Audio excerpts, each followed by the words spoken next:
Hi everyone, welcome back, and today I'm going to introduce Cobra. First, what Cobra isn't. It's not a full-fledged, ready-to-use program.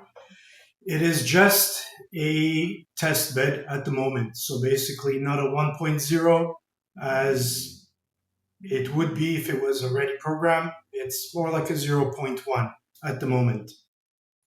And what I'm going to use Cobra so far, it's basically just going to be to see how we can produce more and more functionalities and make this the perfect or quasi perfect prompt generator. Let me explain a bit. Before I dive into what the model looks like and how to use it, basically what we have so far, I just want to go a little bit back and explain why I've created this. And it's going to be, there's going to be a couple of episodes and you'll see the evolution of the program. So, why did I start building Cobra? And the answer is so far, what you've seen are very simple programs, essentially, programs that you could just build on a whim, maybe take you about an hour or so to design it, kind of have the concept, and with just a few prompts, and really, I just mean just a couple of prompts, you can have any of these already done. Basically, vibe coding, right?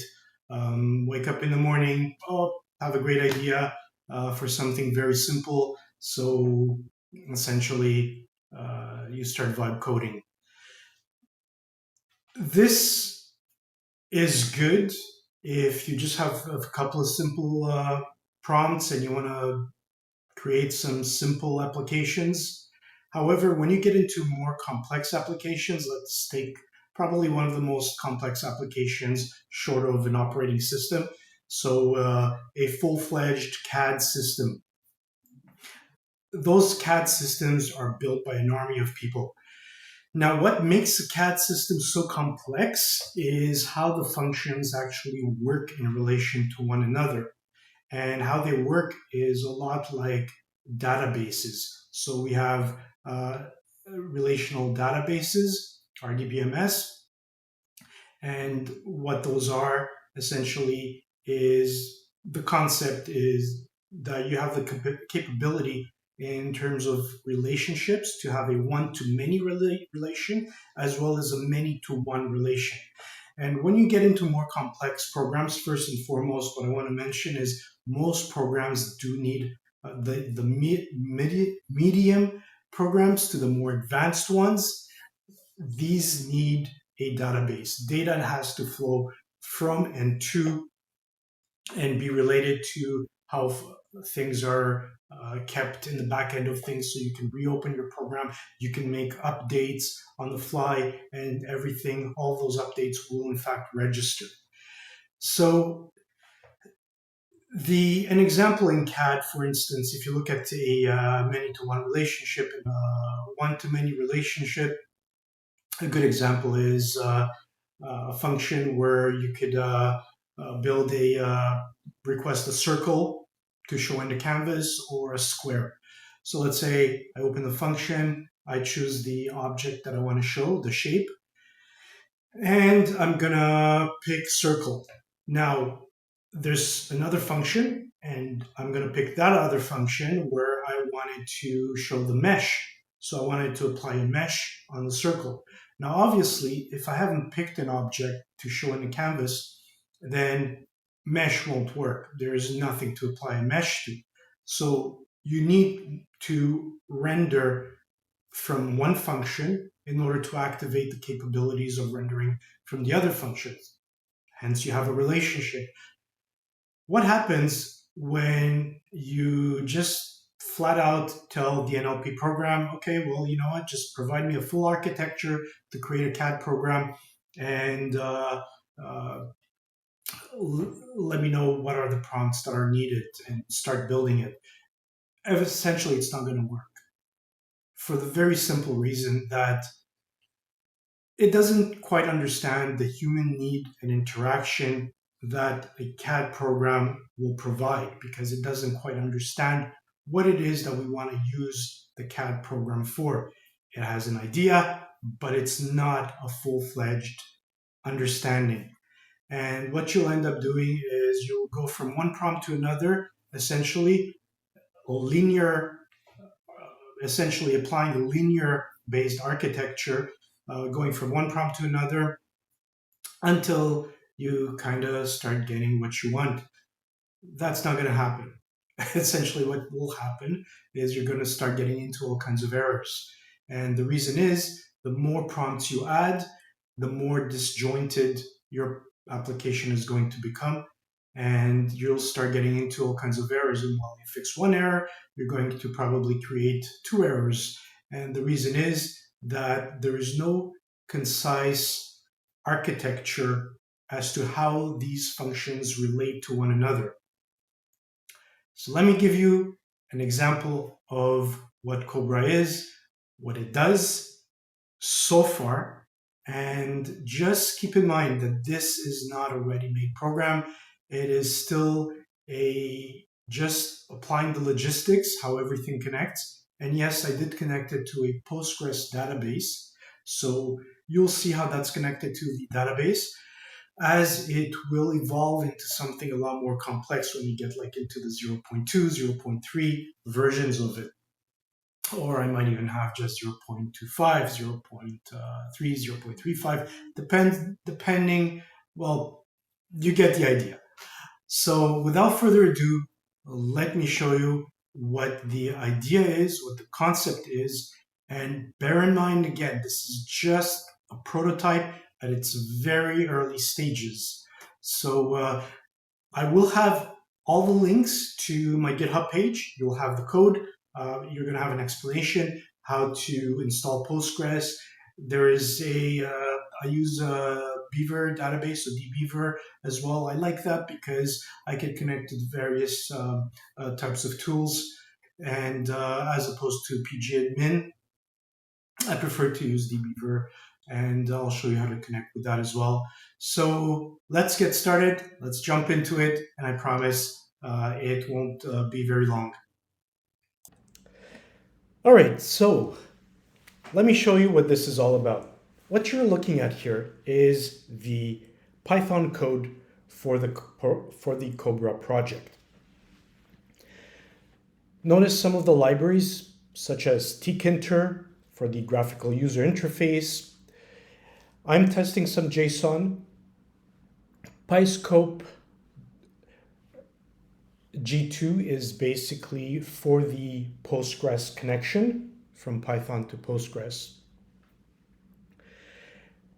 Now so as you can see, it's not too complex.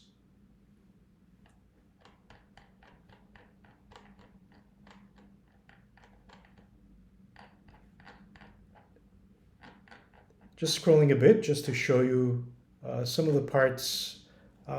Again, not very complex in terms of program itself, but this will get a lot more complex. And essentially at the moment, I'm keeping a mapping out the architecture in order to create this, which will in turn allow to create more complex applications. So let's see this and how it works. Let's get this running, and it's going to be behind the screens here. And here we go. So this is the app. This is Cobra. If you like the little image here at the top left, do let me know. Give me a like. I think it's pretty cool. So how does this work? Essentially, we add a function. So basically, we will give the function a name. Before that, we will just go to File and we will create a new project. So we will give the project a name. I've already created a project, so I will just go to File and open my existing project. So the project name is called Gears. Just trying to build an app for Gears, and eventually I will using Cobra. So I'm just gonna double click on gears. Are you sure you want to clear all functions? No. So again, bear in mind, this is just a test bed, right? So nothing really concrete yet. I'm just testing this. Essentially, this part here should just, when I say open the project, it should just open it and not provide me with this prompt. I'm just gonna click on no. And here it is. It actually remembered the position. So let me just, you could see that you could just put your function anywhere in the canvas and it will remember its position. So I have two functions here. One is choose gear and the other is create a mesh. Now, if I wanted to click on choose gear, so I'll double click, you can see I've already created definitions and parameters for how I want this function to work. So let's look at the top. So here we have the function name. It's edit. We could edit this. We have the description of what the function should do. And here we have the inputs. I could edit the inputs. I could delete the input. I could add a new input. The reason it has add, edit, and delete is because this connects to the Postgres database and it will either do an update, add something additional, or just delete. Ideally, when we first create, it's going to always be an add, which means we want to add the text to the database, for which will enter that text within the column, within the row fields, within the rows. We can edit will be the update, and delete will actually just delete that part in the row. We have the outputs. So the inputs is basically user chooses from the, they'll choose the gear type from the choose gear function. The output is going to be a CAD-like design that shows up in the canvas. Then we're going to have some visual output. So basically the chosen gear type is shown and can be moved in a XYZ axis, in an XYZ axis, and made bigger or smaller via the mouse actions, etc., etc. Relationships, at the moment, this has no relationships. And when that is done, we just click on save, and then we could save it to database or update if it already existed, but we've just made an update in any which one of these fields here. Now, if I go to, whoops, let me just reopen this. So we need to make that a little easier to close so it doesn't close the program.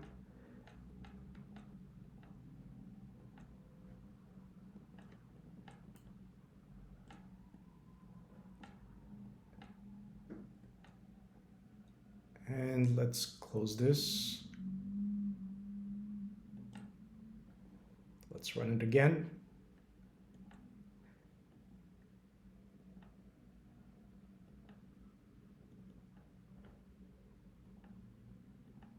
And here we have the functions again. Now, if I go to create mesh, again, I'm not sure why it is doing that, why it's adding it behind the screens, but as you can see, again, it's just an early phase of the prototype.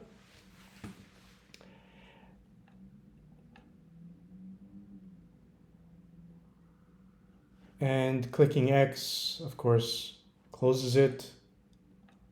Let's make this bigger. Let's reopen. Now, if I click on create mesh or add a function, let's click on create mesh first. So create mesh allows me to, well, basically we have the same the same fields, but if I click relationships, look what happens here. I have choose gear, which is the previous function. Now, it has a relationship. I entered the check mark to choose that there is a relationship between this function and choose gear. And I'm going to explain at the bottom. Here I have a field, a text field, where I can explain what that relationship is.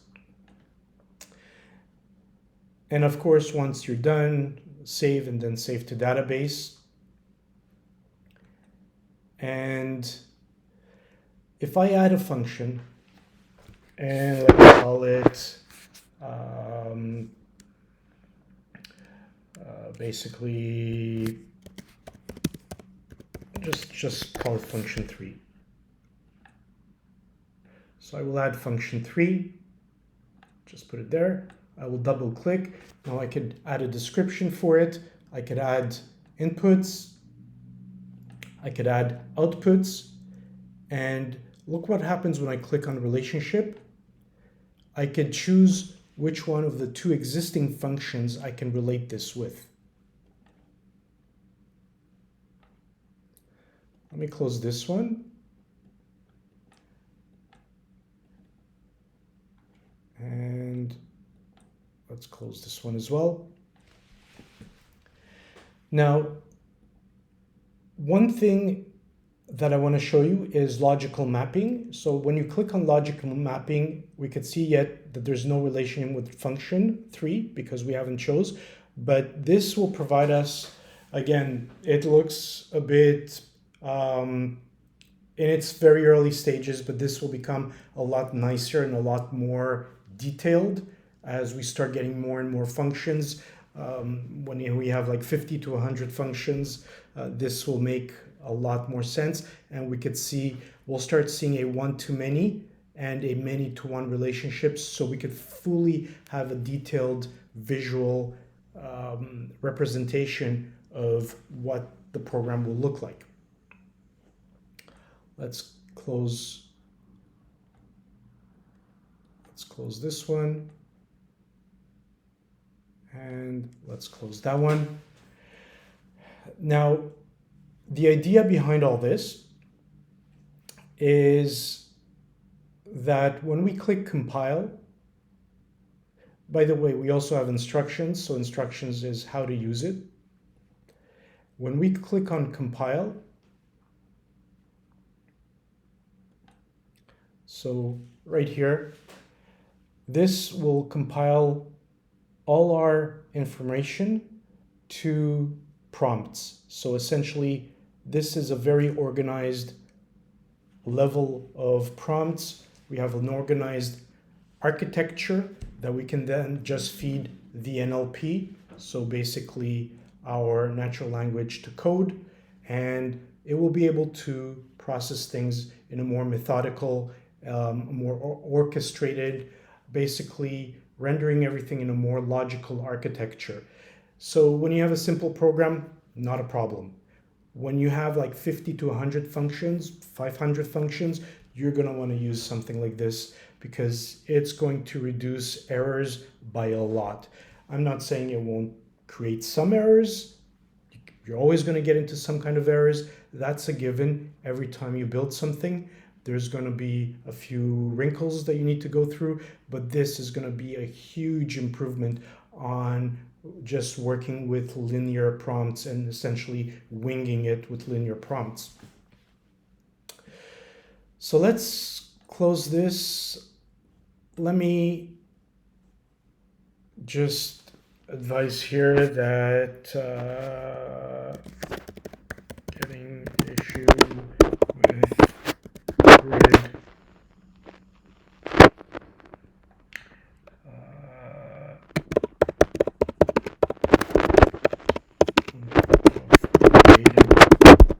functions, and let's see if we can fix this. Just going to make this a bit bigger.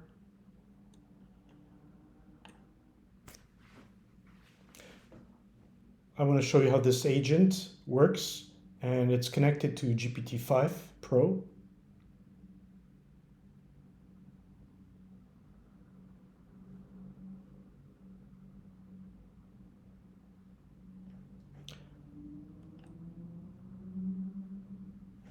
It's done. Let's run it.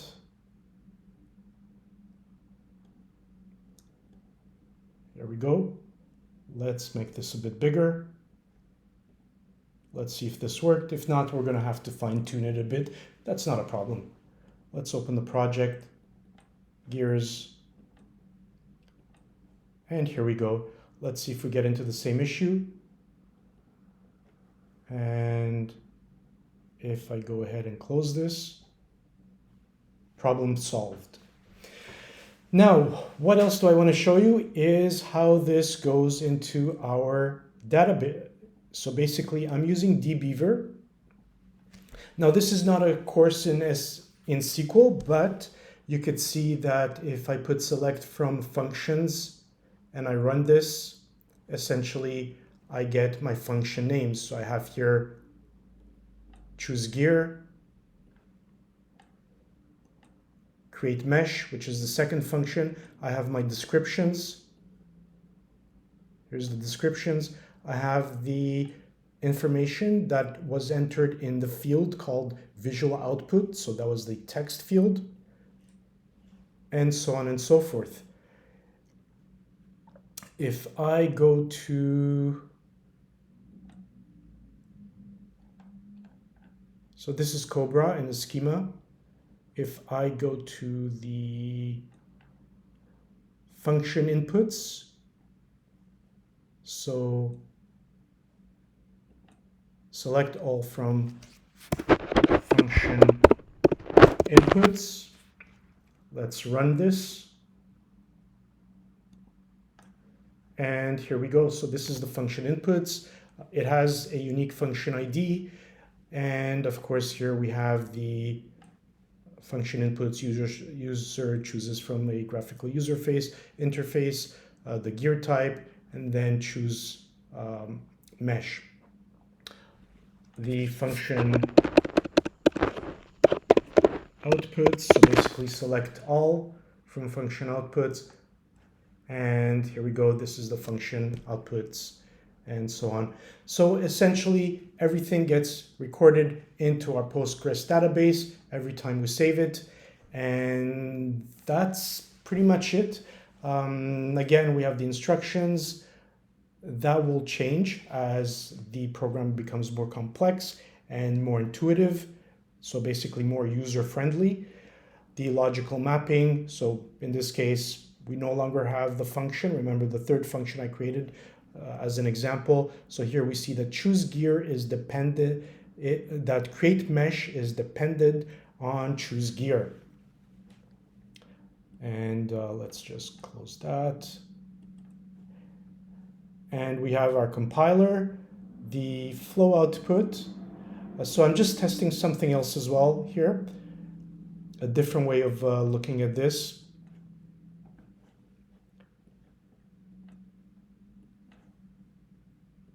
And we can export this as an image and so on.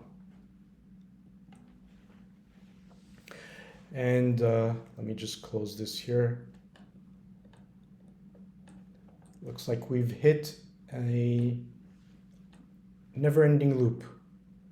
So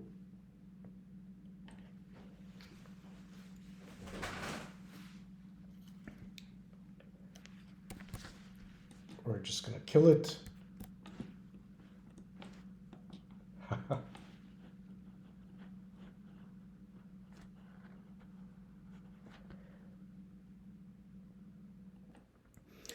All right, so we did a force quit on that one, just a simple force quit from the application. Let's close it now.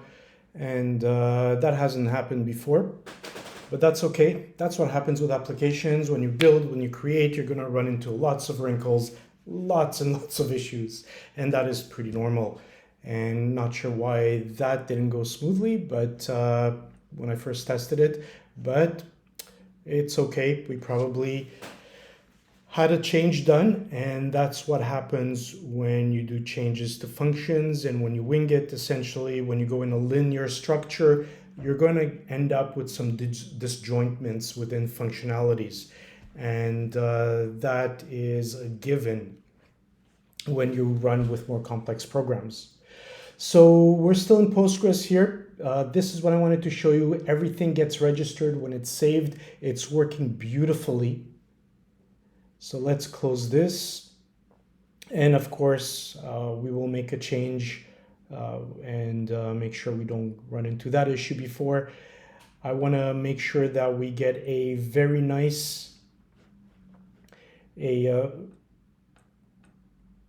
very nice looking architecture. Let's just run this one again.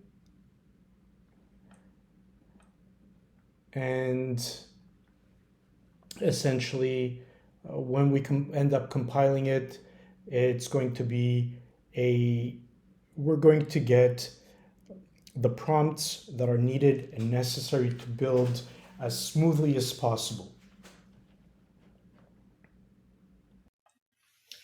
So this was the first episode of Cobra, and there's going to be many more.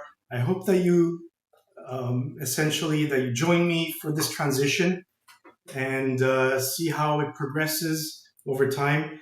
And I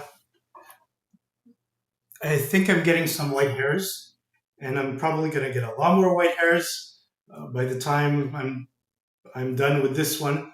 But do join me, do subscribe, and because there's 3 projects that are pretty much at the same time that I'm going to be running. So one is the robotics one, the other one is the GPS mapping one, and then this one here called Cobra. Essentially, I'm hoping to expand this, and everything that I'm going to use going forward, building more complex applications, will be using Cobra. I'm not sure there's more for me to say at this moment, but this is really at the early stages. I'm going to have the links to the GitHub, and it's going to have the code, of course. It's going to have explanation for how to download Postgres, how to use Postgres, basically installing it, the dbeaver that you've seen. What else?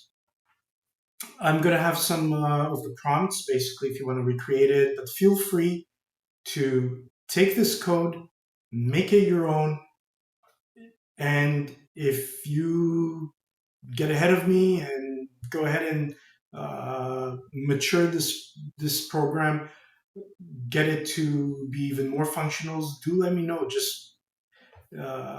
Just send me a line, basically in the chat. If you have anything to add that you'd like me to add, that you think that we should add, I want to make this as essentially as interactive as possible, so we can all have fun, because that's all what it's all about. It's not just about creating things; it's really about having fun and enjoying the journey. So do subscribe. You'll be up to date with all my latest posts as soon as they come up. And I hope you enjoyed this one. Thanks for watching.